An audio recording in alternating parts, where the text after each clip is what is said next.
stop what you're doing. There's big changes afoot. There's no time for a cheesy intro, pretending I'm getting a wall opened by thermite. We haven't got time. There's big changes in the Year 8 Season 3 patch notes, Season 3.3 patch notes. And yeah, get ready for this. Right, we're not messing about. We are literally getting straight into it, getting stuck into it. So what I'm going to have to do is, this is a video that I can't stop, and it goes between ranked PC, and it'll change and go to ranked console. So I'm going to only focus on PC. I'm sorry, I only play PC, but they're not too dissimilar. But what I'm going to do is I'm going to bring up the snipping tool. I'm going to snip the PC one there, so it'll stay on that and we can look at it. So, and we can do a bit of editing as well. Let's make the pen slightly bigger. Thickness, thick point, that's what I want. Right, magic. So we've got some things to go through here. This is a problem, right? Iana's pick rate is 68%, give or take. Ash's pick rate is good. That's gone right up. Ace, Sledge, Buck. We know all these operators are up there, right? I feel like some of these need some love. And one of these in particular got some love. And we'll go through that in just a second. But I think this is a surprise to me. Seeing Ash so high up, that's definitely a surprise to me. I didn't think Ash was played that much. And I don't see Ash played that much. But this is ranked PC Emerald and above. So obviously she is played that much. But this is interesting as well. Seeing Finka so high on the win delta, but only a 5% pick rate. That's a really interesting stat there. I don't think there's any particular reason why that is. I'm not sure, but I think Finka got some changes as well. So, nothing surprising there. Good to look at, but nothing surprising. Let's go back onto this and look at the defenders, and we'll get a new snipping tool. Whack. Look at the defenders. This is a problem. That is a massive problem. This is a bit of a problem. This I don't think is a problem. And I'm surprised Solus is there as well. I thought Solus would be somewhere here. So that's a bit of a concern as well. That's crazy high. This we know about. I don't think there's anything mad there, really. I'm surprised at Castle's win rate being so low. I'm surprised at Wamai's win rate being so low as well. But I think what's good is we're seeing a lot more of these win deltas where the operators are together here. Like, a lot of the operators are in the middle there. There's a few anomalies around the edges. But a lot of the operators are in the middle, which says that the pick rate and win rate is quite well balanced. Also, this is interesting. Azami's got a negative win rate and a 30% pick rate. Like, Azami is incredibly strong. How has she got such a negative win rate? Who's playing Azami and losing? Anyway, so back on this. So nothing really to dwell about too much about pick rates and win rates. Ban rate. I mean, we all know where, we all know who the bans are going to be. I mean, just, we don't need to stop this. Console, you've got Jackal, Thatcher. So Fuse is always banned so high up in console. PC, you'll never see Fuse anywhere near there. Ying, Ace, usual suspects. Dockerby's quite high now because of the EMPs. Defender ban rate for PC. Fenrir is right up there. Same for console as well. You see Clash a lot more, banned a lot more on console, and Capcan banned a lot more on console. Why? Just look at the door. I don't understand. The Capcan ban rate on PC has risen quite a lot, to be fair. As we come down, I've just realised I haven't got any green screen lights on, and there's every chance that this green screen looks like crap. Bear with me. Slight studio change mid-video. I think that's better. So, changes. This is what we want, the balancing. Frost. An earlier iteration of these changes was released on the lab test server, and 2 main lines of feedback were identified from the community. Players don't want to lose the ability to bait extra attackers into reviving the victim trapped in the mat. Players are afraid that these changes will make the game more run and gun orientated. So, teammate revive. Players caught in the welcome mat can choose to wait for a teammate to perform the revive. If they do so, they will not receive the debuff when leaving the trap. So that's as normal, right? This should grant Frost opportunities to hunt teammates willing to help trap players, while attacker players are rewarded for playing as a team, i.e. waiting for your teammate to come and revive you will benefit you. In addition to not being able to sprint, we've added a movement reduction of 20% and increased the duration to the effect time of 1 minute. This will cripple the run and gun capabilities of reckless players that separate from the teams and fall into welcome mats. Okay? So, if you choose to get picked up by your teammates, it's pretty much as it is now. You stand up, but you've got full movement, but you take a lot of damage. I think you end up with 20 HP or something like that.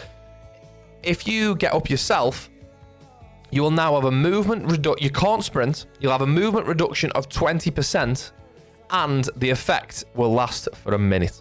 Now, most of the time, people go into frost mats at the start or end of round. So if you're going into the end of a round, you're going to be crippled for the rest of the round if you get yourself up.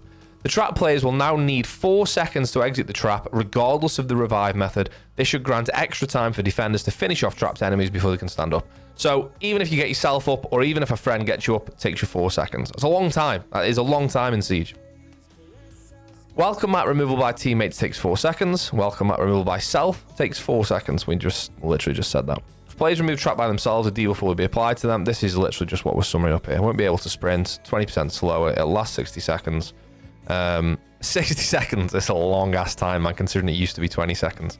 Relieve a trail blood behind them, and health is set to 20 HP. So that's the same whether you revive or your teammate revives, it's still 20 HP. Boom.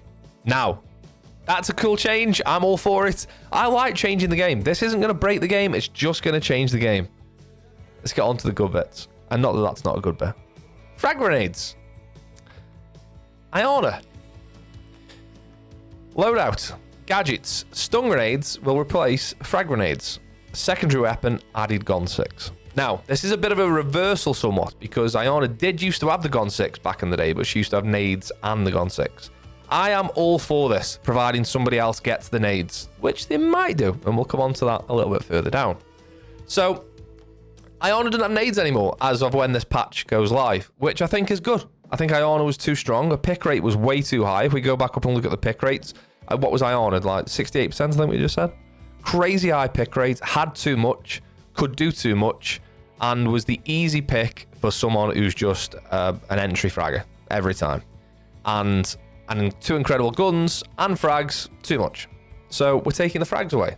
I'm all for it. I'm all for it. Fine, play someone else with frags. Someone else might get them, which they do.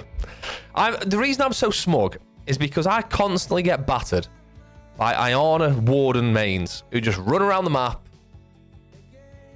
smashing people without thinking about it. Yes, that's on the defenders a little bit to think about it more and stop them from doing that. But also, let's not make it too easy for them. Iana's been I gave it away.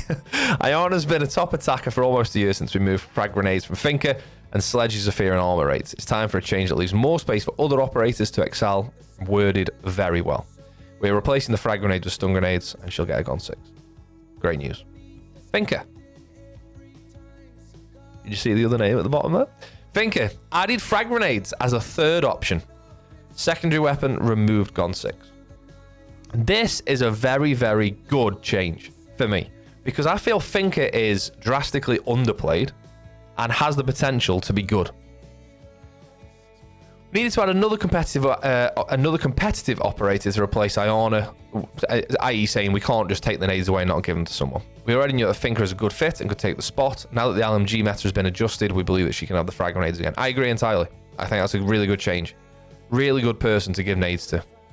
And people now will play finka. And people will now play finka as they used to play Iana. But I'm fine with that, because Iana could drone herself in, had the nades, has the G36. The spears, spear's a decent gun, but nowhere near as good as the G36. So, won't keep the Gon 6, which is good, because you shouldn't have that much utility anyway as one player. So that's good. I think finka with nades, as the way she is at the minute, away from the LMG meta, is well balanced. I like that. This is an interesting bit now, and this is someone who I have rated for a little while. Gridlock! Gridlock will now get frag grenades and replace breaching charges. She'll have removed the Gon 6. To allow for more operator diversity on the attacking lineup, we're now also going to give Gridlock frag grenades instead of breach charges. She already had the super shorty for soft destruction, so we'll remove the Gon 6. Fine. Gridlock with nades, man. Flank watch, and you can lurk below and nade from below. I tell you what, on Villa, I'm playing nobody but Gridlock on attack. Her LMG is absolutely still usable, and her main gun as well, I can never remember the name. Is it the F90, I think? Absolutely great gun as well. I wish another attacker would have been given that gun. What a change. Get Gridlock on the nades. I can't wait to see more people playing Gridlock. I really can't. Sens. This is a big change as well. POF 9, PC and console. Reduce vertical reel, reduce lateral recoil, reduced recoil after long burst. I don't know why I can't talk.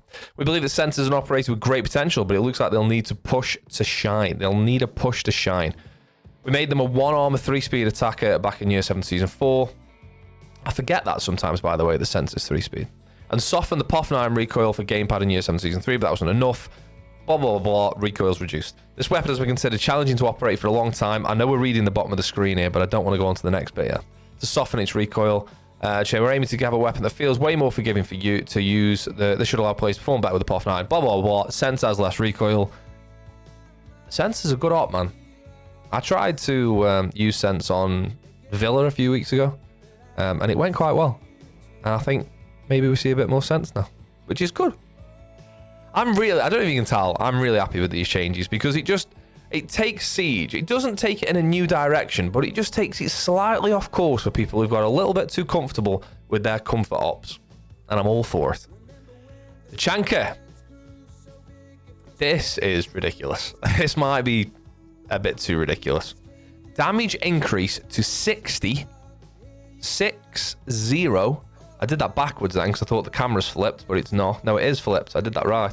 60 from 49. 11 damage more. Despite the high damage, the time to kill is much higher than average regardless of any other operator. Not with one shot in the head, Ubisoft. Because of the low rate of fire, we never increased it because we didn't want to go lower than 3 bullets a down or play with any automatic weapon, but the recent changes on the extended barrel has proven that this is fine for certain operators. So with this change, the DP27 will be closer to all the weapons with higher rates of fire in terms of time to kill a full health operator. So now, TTK, a 1 armor is 0.218. I'm pretty sure that means you can kill, or down at least, depending where you shoot them, a 1 speed, a 1 armor, and a 2 armor operator in 2 shots of that weapon. That's big. I don't know why. Maybe I just like operators who are a little bit off meta because I find it more fun to play them. But I know I play a lot of Ace, and he is very meta, but I love the idea of playing Gridlock. I love the idea of playing Tachanka. I love the idea of playing Sens. And all these changes are only going to back that idea up. Warden! Woohoo! Probably my favorite change. Probably my favorite change. Armor from 3 from 2. Armor, speed, to 1 from 2. We changed Warden to a 2 armor 2 speed at the end of year 4 to increase his mobility and allow him to react faster to the attacking team, with the evolution of the game and defenders playing more loosely than back then, which is very true. Ubisoft recognize that, and people think, oh, they don't know anything about the game. Of course they do, and that proves it. They know what they're saying there is we're aware that people are playing a bit more like this TDM meta, playing a bit more loosely, rather than tighter to sight. They're just sort of running around fragging a little bit. We'll drop his speed to reduce his roaming capabilities. We believe the 1.5 on the MPX synergizes well with his kit to counter smokes from far away. I agree. So rather than change that, we're going to reduce his speed. This is a brilliant change. Everyone was just saying, get the 1.5 off Warden. Go. No, make Warden a 1 speed. It's genius. Now everyone who just loves running around corners and quick peeking everything's got to play as a 1 speed if they want to do that with Warden. Absolutely brilliant change. I'm all for it, man. Maybe it's just because I'm old and I get beaten in gunfights a lot by Iana Warden mains and I've had enough. So I'm all for it. We want to encourage players to play him closer to the site where he can use his ability more effectively, because flashes and smokes are easier to predict. He should be a critical operator to keep alive until the end of the round because he can be end of the round because can counter the end of the round because he can counter most of the attacking strategies. He shouldn't be the one to go roaming. Shouldn't be the one to go for roaming. And dying too early. Doesn't make sense, does it? And that's it. I am happy with every single one of them changes, especially Gridlock getting nades, and especially Warden getting nerfed to a 1 speed. See, what I don't want though, what I really don't want, is the Warden crutches, or the Warden 1 tricks, to now go over and find my boy Wamai with a 1.5. But the MP5 has got a lot more recoil than the MPX has, so maybe they won't. We'll see. I just don't see many people playing Warden at 1 speed who used to play Warden just because he was a fragger. People who played Warden to actually defend and see through smokes and flashes still will. That's a big change to Tachanka. Look, all of these changes are good. It's going to mix it up. We're mid-season. I'm all for that. It's not going to change anything too much. Like, it doesn't change the game completely. The direction hasn't gone completely. But this, you're going to see a drop in for sure. This, you're going to see a drop in for sure. and I am absolutely all for it. That sums us up. There are all the changes. Quickly reiterating one more time. Frost changes coming in this season. Iana has lost frag grenades, but gained Gon 6. Finka has lost Gon 6, but gained frag grenades. Gridlock lost breaching charges, got frag grenades, but lost Gon 6 as an option. However, you're always going to take the super shorty, really, in my opinion. Sens now has reduced recoil on their POF 9. And Tachanka, the DP27 damage has gone up from 49 to 60, which is massive. Warden gone down to a 1-speed from a 2-speed. Big changes. I'm really looking forward to see how this plays out. Does it say when the patch is dropping? It doesn't, but it's normally about a week or so after this is announced, sometimes even sooner, 4 or 5 days perhaps. I'm really looking forward to seeing the operator lineups that we're going to see now. We're going to see more Gridlock for sure. We're going to see less Iana, less Warden, maybe more Sens, maybe more Tachanka, certainly more Finka, which will coincide with less Iana. And I'm absolutely all for it. I hope you're having a wonderful day. Thanks for watching, every single one of you that tunes in. I really, really appreciate it. And I'll see you next time. Cheers!